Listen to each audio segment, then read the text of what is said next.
Nagiging matiwasay na ang kalagayan ng mga Pilipino sa Taiwan, lalo't wala na raw bagong insidente ng karahasan laban sa ating mga kababayan doon. Gayunman, pinapayuhan pa rin ang mga Pinoy roon na mag-ingat. May ulat on the spot si Jam Sisante. Jam?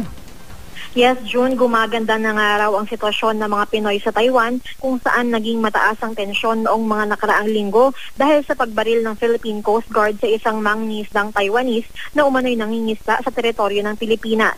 Ayon kay Manila Economic and Cultural Office o MECO Chairman Amadeo Perez, isang linggo nang walang napaulat na insidente ng karahasan laban sa mga Pinoy sa Taiwan na dulot ng galit ng mga Taiwanese sa shooting incident sa Balintang Channel noong May 9. Gayunman, patuloy pa rin daw nilang pinapayuhan ang mga Pinoy sa Taiwan na mag-ingat pa rin dahil baka meron pa rin mga Taiwanese na mainit ang ulo dahil sa naturang insidente.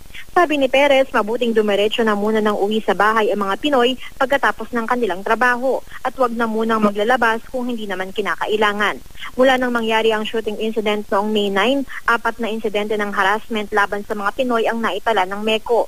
Sabi ni Perez, ang isa dito ay nakipag-areglo habang sa 3 kaso naman, nagsampa na ng reklamo sa pulis.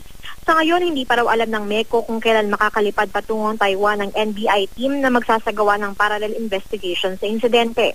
May mga bagong hiling daw kasi ang Taiwan na natanggap ng MECO kahapon.